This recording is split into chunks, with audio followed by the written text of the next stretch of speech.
নারী সুরক্ষায় কোনো আপোষ নয় মুখ্যমন্ত্রীর ভূয়সী প্রশংসা মহিলা কমিশনের চেয়ারপারসনের। News 18 Bangla exclusive Vijaya Rahatkar. 2025 মালদা মুর্শিদাবাদে ভয়ঙ্কর রায়ট হয় এবং একটি সম্প্রদায়ের উপর হামলা হয়। তখন জাতীয় মহিলা কমিশনের চেয়ারপারসন বিজয়া রাহাতকর তিনি এসেছিলেন পশ্চিমবঙ্গে, গিয়েছিলেন সব জায়গায় এবং 2026 পরিবর্তনের পর এসেছেন এখন। আজকে তার সঙ্গে আমরা কথা বলে নেব, কারণ সেই সময় তিনি 8 দিন ঘুমোতে পারেননি। এবার এসে তিনি কি নতুন দিশা দেখাবেন সেটার জন্যই তার সঙ্গে কথা বলবো আমরা। पश्चिम बंगाल की महिलाएं बदलाव चाहती हैं, तो इसी बदलाव के लिए हम आगे कैसे चल सकते हैं, उसका रोड मैप क्या होगा, इसके बारे में आज हमने पूरे दिन भर का हमने मंथन किया। मैं जब आज के इस कार्यक्रमों को देखती हूँ तो मुझे कुछ पहले वाले दिन भी याद आ रहे हैं। मैं जब साल भर पहले, थोड़ा सा और पहले, जब मैं मालदा और मुर्शिदाबाद गई थी, एक बड़ा रायट हुआ था और उसके लिए महिलाओं को धैर्य देने के लिए मैं वहाँ पे गई थी। तो तब का माहौल बहुत अलग था, अलग नहीं था, बहुत डरावना था। जहाँ पे महिलाओं की तो कोई आवाज़ सुनने के लिए कोई तैयारी नहीं था, बट महिलाओं के साथ बहुत अत्याचार हुए, उनके परिवारों के साथ, उनके बेटियों के साथ, उनके घरों के साथ। जो घर उन्होंने एक एक पाई पाई करके बनाया था, उस घर को जलाया दिया गया।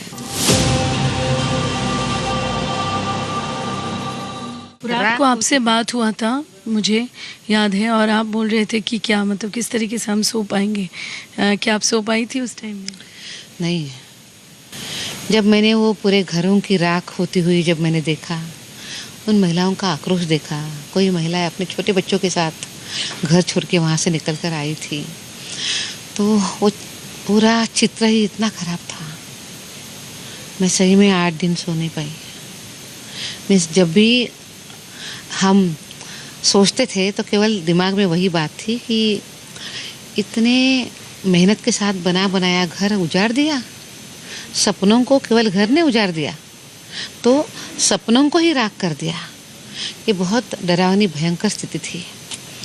तब की स्थिति, तब की महिलाओं का वो आक्रोश आज भी मेरे कानों में गूंजता है। ये जो परिवर्तन, एक सरकार की परिवर्तन हुई है, और इसमें कई लोग ऐसे भी बोल रहे हैं कि अभी आप पहले आ रहे हैं, उसके बाद में पिछले टाइम में होता था हादसा होने के बाद में आते थे, और अभी आप पहले आ रहे हैं और ये सब कुछ कर रहे हैं। ये क्यों, ये बदलाव क्यों? देखिए, हम कभी आखिरी में नहीं जाते हैं। शायद अगर कोई ये सोच रहा है तो ये बहुत गलत है। जब जब महिलाओं को ज़रूरत पड़ी तब तब नेशनल वुमेन कमीशन यहाँ पे था। हर विषयों में नेशनल कमीशन यहाँ पे खड़ा हुआ था, और हम हर बार महिलाओं की मदद के लिए आए थे। जैसे हम मालदा और मुर्शिदाबाद में भी आए थे, पर अब स्थिति बदल गई है। अब पश्चिम बंगाल की महिलाएं उन सब बुरे दिनों को पीछे करते हुए अब जीवन में आगे बढ़ना चाहती है। चीफ मिनिस्टर से मिला, अब डीजी से भी बात हुआ, क्या लगा आपको बात करके कि किस तरीके से अभी हालात हैं, और उस टाइम में तो आपको क्या कोऑपरेशन मिला था वो भी मैं जानना चाहूँगी। माननीय मुख्यमंत्री जी के साथ मुलाकात हुई थी और बहुत अच्छी मुलाकात हुई। कल हमने महिला सशक्तिकरण के बारे में, महिलाओं की सुरक्षा के बारे में हमने अनेक विषयों पर बात करी। मुझे एक बात उनकी बहुत अच्छी लगी। उन्होंने मुझे ये कहा कि दीदी, मेरे लिए पश्चिम बंगाल की महिलाओं की प्रगति, उनका सम्मान और उनकी सुरक्षा, ये हमेशा के लिए प्रायोरिटी के विषय रहेंगे। मुझे ऐसा लगता है कि जब प्रदेश का मुखिया इस तरीके से सोचता है तो स्वाभाविक रूप में उन प्रदेशों की महिलाओं को बहुत हिम्मत मिलती है। ये बात अलग है कि उस समय पे जब हम आते थे तो कोई कोऑपरेशन नहीं होता था। 2025 या सरकार पलटने से पहले का कई केसेस आज आपको मिला है, कई लोग? हाँ, आज वही समय के पिछले साल 1.5 साल के केसेस आज मेरे सामने आए थे, और आज हमने उनको सॉल्व भी कर दिया है। पर कुछ केसेस ऐसी भी थी कि जहाँ पे वो महिलाएं कह रही थी कि 1-1.5 साल से हम पुलिस के पास जा रहे थे, पर हमारी सुनवाई नहीं हो रही थी। पर अभी इस महीने 1.5 महीने में हम जब गए हैं तो हमारी सुनवाई हुई, हमें पुलिस ने अच्छा सहयोग किया है। तो मुझे ऐसा भी लगा कि एक बदलती हुई व्यवस्था भी सामने आ रही है। पर चलिए कोई बात नहीं, अब व्यवस्थाएं काम करने लगी है तो वो हमारे लिए खुशी का विषय है। আশ্বাস ভরসা স্বয়ং মুখ্যমন্ত্রী শুভেন্দু অধিকারীর কাছ থেকে। শুভেন্দু অধিকারী জাতীয় মহিলা কমিশনের চেয়ারপারসনকে জানিয়েছেন যে তিনি মহিলাদের এগিয়ে যাওয়া, মহিলাদের সুরক্ষা এই নিয়েই তিনি বেশি ভাবছেন, আর তার জন্য তিনি চাইবেন বারবার জাতীয় মহিলা কমিশন এখানে এসে তাদের সাজেশন দিক। আর সেই দিকে সেই আশ্বাস পেয়েই ফেরত যাচ্ছেন বিজয় রোহতকার। ক্যামেরায় অংশুমান রায়ের সাথে কমলিকা সেনগুপ্ত, কলকাতা। 17ই আগস্ট থেকে অ্যাকাউন্টে অন্নপূর্ণার টাকা। প্রতি মাসের দ্বিতীয় সপ্তাহে অ্যাকাউন্টে টাকা। অন্নপূর্ণা যোজনা নিয়ে ফের ঘোষণা মুখ্যমন্ত্রী শুভেন্দু অধিকারীর। জুন মাস থেকে 31 জুলাই পর্যন্ত ফর্মে অনলাইন অফলাইনে আবেদন নেওয়া হয়েছে। অফলাইনে যাদের আবেদন নেওয়া হয়েছে তাদেরকে পোর্টালে আপলোড করার কাজ হচ্ছে। তারপরেও আমরা আবেদন নিয়েছি 31 জুলাই পর্যন্ত। 2,16,00,000 মোট আবেদন করেছেন। এই আবেদনকারীদের ভেরিফিকেশন প্রায় শেষ পর্যায়ে এসে গেছে। 10ই জুলাই পর্যন্ত যারা আবেদন করেছেন তাদের ভেরিফিকেশন কমপ্লিট করা যাবে। কিন্তু আমরা এই মাসের 17ই আগস্ট থেকে 3,000 টাকা করে ভেরিফাইড লোকেদেরকে, মহিলাদেরকে অ্যাকাউন্টে পাঠাবো। এবং কারা কারা বিবেচিত হবেন সম্পূর্ণ ক্রাইটেরিয়া 10 তারিখ সোমবার বলে দেবো। বিজেপি সরকার যতদিন থাকবে প্রত্যেক মাসে দ্বিতীয় সপ্তাহে টাকা ট্রান্সফার হয়ে যাবে। অন্নপূর্ণা নিয়ে বিভ্রান্তি ছড়ানোয় চিহ্নিত। অন্নপূর্ণা নিয়ে বিভ্রান্তি ছড়ানোর অভিযোগ। সোশ্যাল মিডিয়ায় ভিডিও পোস্ট করে বিভ্রান্তি। যারা বিভ্রান্তি ছড়াচ্ছে প্রত্যেকে চিহ্নিত। এটা নিয়ে বিভ্রান্ত হওয়ার কিছু নেই।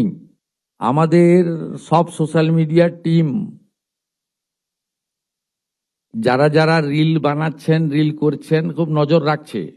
যারা মিথ্যা তথ্য দিচ্ছেন তাদেরকে চিহ্নিত করে রাখছি। আমি তো কমিটেড, আমি চিফ মিনিস্টার, পাওয়ার যোগ্য লোকরা নিশ্চয়ই পাবেন। কিন্তু আমি দেখছি রিলগুলোকে পোস্ট যারা করছেন তারা কেউ বিজেপিকে ভোট দেননি। আমি বিখ্যাত করব, দুটো নাম বলে দেবো। আমি পাই নূর আলম, আপনি ভোট দেননি বিজেপিকে, আমি জানি আপনি কোনোদিন বিজেপিকে ভোট দেবেন না। মেহবুব, আপনি মেয়েদের কাছ থেকে ভিডিও করাচ্ছেন, করে পোস্ট করে রিল করছেন, আপনি ভাবছেন এতে কিছু হবে না। 100 বছর থাকবে বিজেপি, যে কাজ করে দিয়ে যাবে। এখানে এই লোকেদের আর ফেরত আসার কোনো চান্স নেই।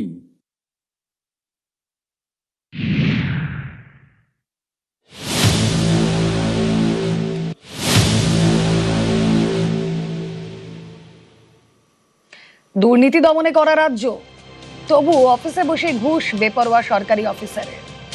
ঘুষ নিতে গিয়ে হাতে নাতে পাকড়াও সরকারি অফিসার। ঝাড়গ্রামে জালে জুনিয়র ইঞ্জিনিয়ার বিমল সাহা। ঠিকাদারের কাছ থেকে ঘুষ নিতে গিয়ে গ্রেফতার রাজ্যে অ্যান্টি করাপশন ব্রাঞ্চের প্রথম গ্রেফতারি এটাই।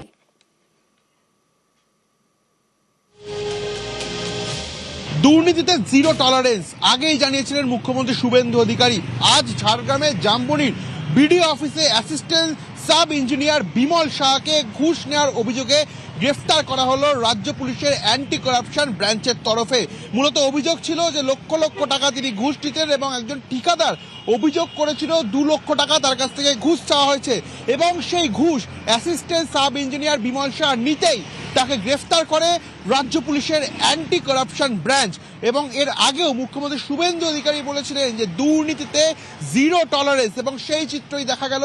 এর আগেও এসিবির তরফ থেকে বিভিন্ন সামাজিক মাধ্যমে এটি পোস্টার তারা সার্কুলেট করেছিল, সেখানে লেখা ছিল যে স্পষ্টভাবে কোনো সরকারি কর্মচারী বা সরকারি আধিকারিক কোনো রকম তোলাবাজি বা ঘুষ নেওয়ার ঘটনার সঙ্গে যুক্ত থাকলে তাদের যাতে হেল্পলাইন নাম্বারে ফোন করা হয় এবং দ্রুত তার বিরুদ্ধে পদক্ষেপ নেওয়া হবে। এবং সেই চিত্রই দেখা গেল ঝাড়গ্রামের জামবনিতে অ্যাসিস্ট্যান্ট সাব ইঞ্জিনিয়ার বিমল সাহাকে ঘুষ নেওয়ার অপরাধে গ্রেফতার করলো অ্যান্টি করাপশন ব্রাঞ্চের আধিকারিকরা।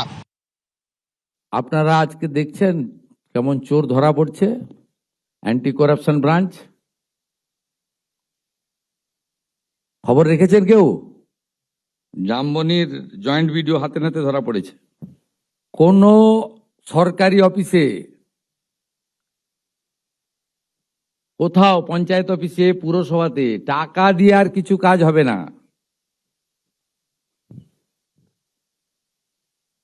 জামবনির ভিডিও হাতে নাতে ধরা পড়েছে। 2 লক্ষ টাকা ঠিকাদারের কাছ থেকে নিচ্ছিল।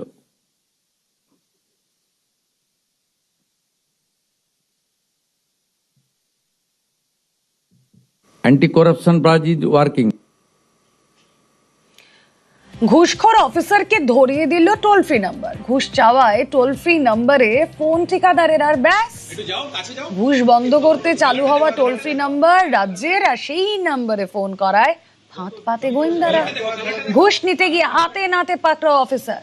নোটের গায়ে লাগানো ছিল বিশেষ রাসায়নিক, হাত ধোয়াতেই ঘুষের রং স্পষ্ট। ধৃত অ্যাসিস্ট্যান্ট সাব ইন্সপেক্টর বিমল সাহাকে গ্রেফতারিতে অভিনব পন্থা অবলম্বন করলো অ্যান্টি করাপশন ব্রাঞ্চ।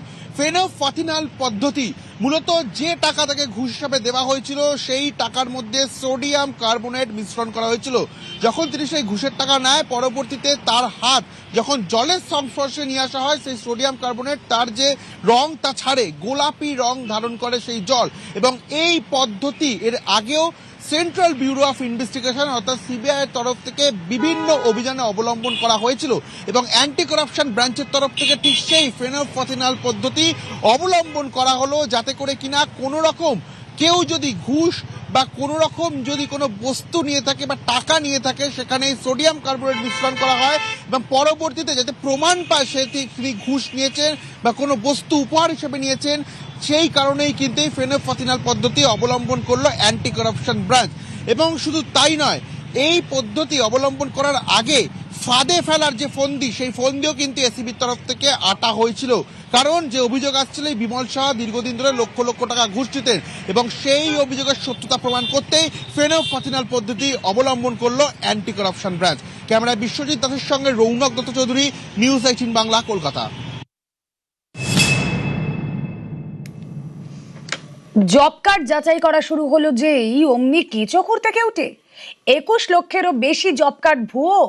125 দিনের কাজে বড়সড় অভিযান। আর রাজ্যে মোট 2,56,00,000 জব কার্ড। 80% জব কার্ডের কেওয়াইসি শেষ। যাচাইয়ে 21,452 অবৈধ জব কার্ডের হদিশ। 15,64,713 জব কার্ড বাতিল করা হয়েছে। সবচেয়ে বেশি জব কার্ড বাতিল দক্ষিণ 24 পরগনায়।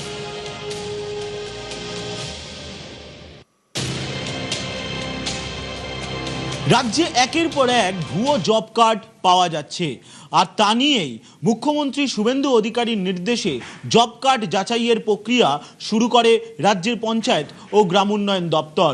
রাজ্য জুড়ে মোট 2,56,00,000 জব কার্ড রয়েছে। গত 4 বছর ধরে 100 দিনের কাজ রাজ্যে হয়নি। 1 জুলাই থেকে 125 দিনের কাজ শুরু হতেই এই অভিযান শুরু করে রাজ্যের পঞ্চায়েত ও গ্রাম উন্নয়ন দপ্তর। আর তাতেই 21 লক্ষেরও বেশি অবৈধ জব কার্ডের সন্ধান পেয়েছে রাজ্যের পঞ্চায়েত ও গ্রাম উন্নয়ন দপ্তর। শুধু তাই নয়, এই 21 লক্ষেরও বেশি অবৈধ জব কার্ডের মধ্যে এখনো পর্যন্ত 15 লক্ষেরও বেশি জব কার্ড ইতিমধ্যেই বাতিল করে দেওয়া হয়েছে। এই বাতিলের দরুন রাজ্যের কোষাগার থেকে অনেক টাকা সাশ্রয় হলো, তেমনটাই বলছে প্রশাসনিক মহল। 1 জুলাই থেকে 125 দিনের কাজ শুরু হওয়ার পর থেকেই রাজ্যের জব কার্ড হোল্ডার শ্রমিকদেরও মজুরি বাড়ানো হয়েছে। ইতিমধ্যেই সেই সংক্রান্ত নির্দেশিকাও রাজ্যের পঞ্চায়েত দপ্তরের তরফে জারি করা হয়েছিল। কিন্তু মুখ্যমন্ত্রীর স্পষ্ট নির্দেশ ছিল, কোনো ভুয়ো জব কার্ড বা অবৈধ জব কার্ড যাদের রয়েছে তারা যাতে কোনোভাবেই কাজ না পান। দক্ষিণ 24 পরগনা জেলাতেই সব থেকে বেশি জব কার্ড বাতিল হয়েছে। দক্ষিণ 24 পরগনার পাশাপাশি পূর্ব মেদিনীপুর, হুগলি, হাওড়ার মতো জেলাগুলিতেও 1 লক্ষেরও বেশি জব কার্ড বাতিল করা হয়েছে। ক্যামেরায় সুমন বোসের সঙ্গে সোমরাজ বন্দ্যোপাধ্যায়, নিউজ 18 বাংলা, কলকাতা। মিথ্যে কথা তৃণমূল এতদিন ধরে বলেছে, এবং কেন্দ্রের টাকা সরাসরি বলতে খারাপ লাগছে, ক্ষমতাসীন রাজ্য সরকার তৃণমূলের আমলে তারা এক ধরনের 9-6 করেছে, চুরি করেছে। সিএজি রিপোর্ট এবং বাকি বিভিন্ন এজেন্সির তদন্তের রিপোর্ট যদি এক জায়গায় করেন তাহলে দেখবেন এই জব কার্ডকে কেন্দ্র করে সারা ভারতে এইরকম কোনো অ্যানোম্যালিস দেখা গেছে, এরকম কোনো আর জায়গা নেই। এ বিষয়ে তদন্ত শুধু নয়, দোষীদের কঠিন থেকে কঠিনতর সাজা দিতে হবে, যেই এর পেছনে থাকুক না কেন। দক্ষিণ 24 পরগনায় কত জব কার্ড ডিলিট হয়েছে জানেন? 3,40,469, সব থেকে বেশি। হুগলিতে 1,54,463, হাওড়ায় সংখ্যাটা 1,33,832, 1,17,221 পূর্ব মেদিনীপুরে, আর দক্ষিণ দিনাজপুরের সংখ্যাটা 1,04,213।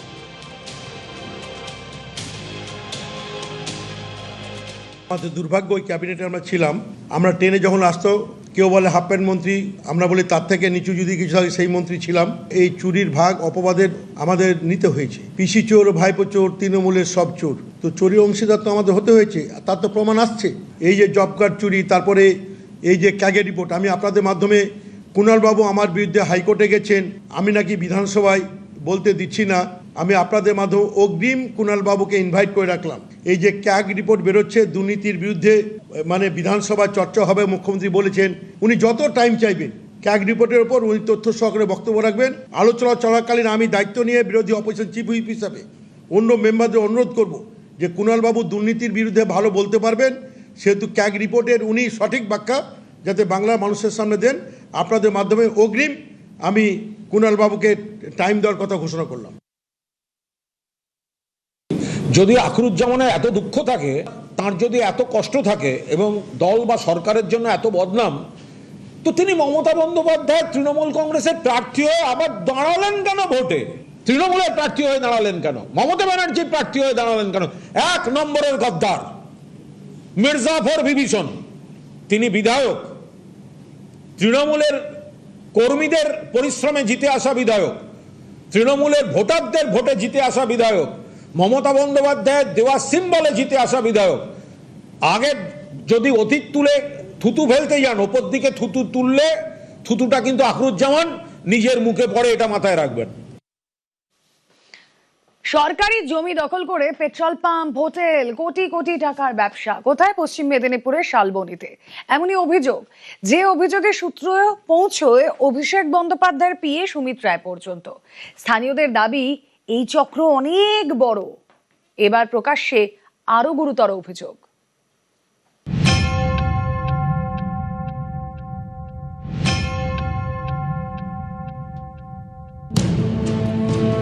পশ্চিম মেদিনীপুরের শালবনী, এখানে সরকারি জমি দখল করে কোটি কোটি টাকা দুর্নীতির অভিযোগ।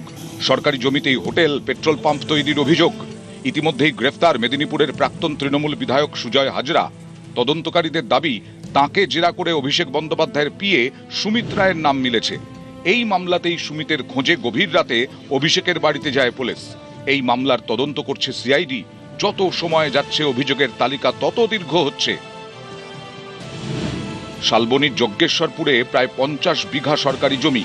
অভিযোগ, 2014 এই জমি দখল করেন শরীফুদ্দিন খান নামে এক ব্যবসায়ী। ভুয়ো নথি দেখিয়ে সরকারি জমি নিজের স্ত্রীর নামে করে নেন। স্থানীয়দের দাবি, এই শরীফুদ্দিন খান মেদিনীপুরের প্রাক্তন তৃণমূল বিধায়ক সুজয় হাজরার ঘনিষ্ঠ। অভিযোগ, দখল করা এই সরকারি জমিতে পেট্রোল পাম্প এবং হোটেল তৈরি করেছেন শরীফুদ্দিন। 20 থেকে 21 সালে ওখানে আমরা কমপ্লেন করেছি, তার আগেও করেছিলাম এবং আমাকে ডাকা হয়েছিল সিআইডি শালবনীর বুকে এরকম সরকারি জমি বেহাত হয়েছে অনেক। যে কোম্পানি, তাদের কর্তৃপক্ষকে আবেদন যে আপনারা কিভাবে পেট্রোল পাম্প করলেন, তার বিভিন্ন রকম কাগজ লাগে, তার বিভিন্ন রকম কাগজ তথ্য লাগে, এমনি এমনি হয়ে জানি তো। এর মধ্যে সবাই জড়িত আছে। এর তদন্ত করলে বোঝা যাবে কারা কিভাবে করেছে, এবং এই চক্র চলছে, আগেও চলেছে, এখনো চলছে। এই চক্র বন্ধ হওয়ার জন্য আবেদন করেছি। শালবনী দিয়ে গিয়েছে 7 নম্বর জাতীয় সড়ক, পাশেই সরকারি জমি। অভিযোগ, এই জমিতেই পেট্রোল পাম্প এবং হোটেল শরীফুদ্দিনের স্ত্রী মালতী বিবির নামে। হ্যাঁ, পাম্পটা কতদিন ধরে চলছে? 2014 সাল থেকে চলছে বললাম। মালিকের নাম কি? মানে মালিকের নাম ম্যাডাম মালতী বিবি। ওনার হাজবেন্ডের নাম শরীফুদ্দিন খান। আচ্ছা, একটা অভিযোগ আসছে যে পাম্প নিয়ে, যে না, কোনো অভিযোগ নেই। কারো কোনো অভিযোগ নেই। না না, আমাদের কাছে একটা অভিযোগ না, এসেছে যে এই অভিযোগ পাম্পটা যে জায়গার উপরে রয়েছে সেটি সরকারি জায়গা। না না, সেটা আমি কি করে বলবো, সেটা আমি বলতে পারবো না। আচ্ছা, আপনাদের সঙ্গে মালিক যোগাযোগ রেখেছে এখন? না না, কোথায় মালিক কোথায়? মালিক কি করে বলে, আমি কি করে বলবো? কার হোটেল এটা? হোটেলটা হচ্ছে সরকারি, মালিক সরকারি, হাসপাতাল উনি চালান হোটেলটা। একটা অভিযোগ উঠে আসছে যে এই যে হোটেল বা এই যে পেট্রোল পাম্প যে জায়গা রয়েছে সেই জায়গাটি সরকারি জায়গা, কি জানেন? না, সেটা আমি জানি না। কতদিন ধরে চলছে হোটেলটা? হোটেলটা চলছে 2003 সাল থেকে, যখন 3-4 সাল থেকে হোটেলটা। এখন উনি কোথায়, মালিক কোথায় এখন? মালিকের খবর আমি বলতে পারবো না। মালিক তো শরীর খারাপের জন্য আসেনি, ডাক্তার ঘর গেছিল। মালিকের পক্ষ থেকে কে দেখাশোনা করে? মালিকের পক্ষ থেকে ওনার ছেলে মাঝে সাঝে আসে।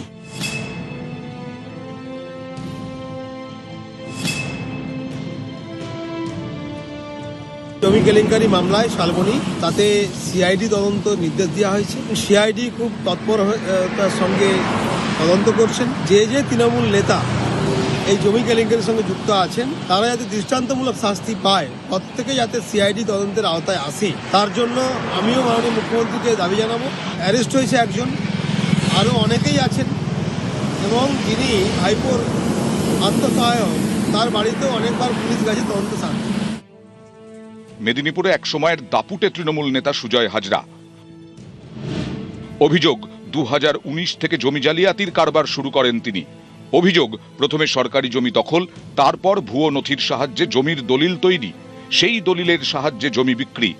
অভিযোগ এভাবেই 200 বিঘা সরকারি জমি বিক্রি করেছেন সুজয় হাজরা। 7ই জুন গ্রেফতার করা হয় সুজয় হাজরাকে। পুলিশের দাবি সুজয়কে জেরা করেই অভিষেক বন্দ্যোপাধ্যায়ের পিএ সুমিত রায়ের নাম সামনে আসে। সুজয় এবং সুমিতের ব্যাংক অ্যাকাউন্টে মোটা টাকা লেনদেনের প্রমাণ মেলে বলে দাবি তদন্তকারীদের। তবে স্থানীয়দের দাবি শুধুমাত্র সুজয় বা সুমিত নন, এই চক্র আরো অনেক বড়, আরো অনেকে আছেন। এরই মধ্যে প্রকাশ্যে আরো দুর্নীতির অভিযোগ।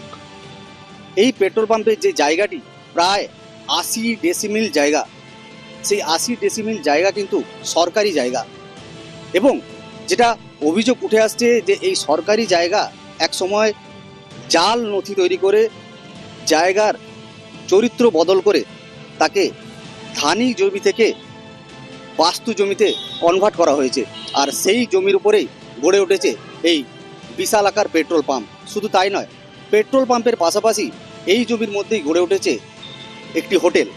শালবনী থেকে শোভন দাস, নিউজ 18 বাংলা। বুড়ি ছোঁয়া দায় সারা খবর নয়। সিএজি রিপোর্টে এবার আমফান নিয়ে অনিয়মের তথ্য তুলে ধরা হলো। সিরিয়াল দুর্নীতির ধারাবাহিক কভারেজ। যে সরকার ছিল টাকা আমাদের দেয়নি, কোনো সাহায্য পাইনি। না আমরা কোনো সাহায্য পাইনি। কি কি ঘটেছিল তার পুঙ্খানুপুঙ্খ বিবরণ সিএজির তরফ থেকে রিপোর্টে উল্লেখ করে দেওয়া হয়েছে। প্রতি এপিসোডে এক একটি দুর্নীতির পর্দা ফাঁস। 100 কোটি টাকা তহবিল তছরূপ আছে। কিভাবে নিজেদের পকেট ভরবো সেটাই ছিল তৃণমূলের নেতাদের আসল লক্ষ্য। ওদের নামেই ঢুকে নিয়েছে টাকাগুলো। পার্সোনাল ভাবে কিছু নেতার লোক পেয়েছিল। একাধিক ভুয়ো অ্যাকাউন্ট চিহ্নিত করা হয়েছে। প্রায় 125 কোটি 7 লক্ষ টাকা এই ভুয়ো অ্যাকাউন্টগুলিতে পাঠানো হয়েছিল। আমফান ত্রাণে প্রাতিষ্ঠানিক দুর্নীতি। 3-4 কিলো করে চাল দেওয়ার কথা 2 কিলো করে 1 কিলো করে দিয়ে সব চালের বস্তা বিক্রি করে দিল। তদন্ত করতে বলা হয়েছে ক্যাগের রিপোর্টে। সিএজি রিপোর্টে বেআব্রু মমতার সরকার। আমফান হয়েছে সুন্দরবনে, পূর্ব মেদিনীপুর, দক্ষিণ চব্বিশ পরগনা, উত্তর চব্বিশ পরগনাতে, আর ক্ষতিপূরণ পাচ্ছে পুরুলিয়া বাঁকুড়ার লোক। ক্ষয়ক্ষতি বাড়িয়ে দেখিয়ে লুটের চেষ্টা। ক্ষয়ক্ষতির যে হিসেব পাঠানো হয়েছিল কেন্দ্রকে এবং বাস্তবে যা ক্ষয়ক্ষতি হয়েছিল তার মধ্যে ফারাক ছিল। ক্ষয়ক্ষতির ভুয়ো তথ্য দিল্লিতে। যা ঘূর্ণিঝড়ে ক্ষতিগ্রস্ত ব্যক্তিদের পাওয়ার কথা তা অন্য বিভাগের খাতে খরচ করা হয়েছে। টাকা মঞ্জুর না হওয়ায় বঞ্চনার মরা কান্না। আমফানের পরে কি করেছে মমতার সরকার? একের পর এক পাপের পর্দা ফাঁস। নিউজ 18 বাংলা।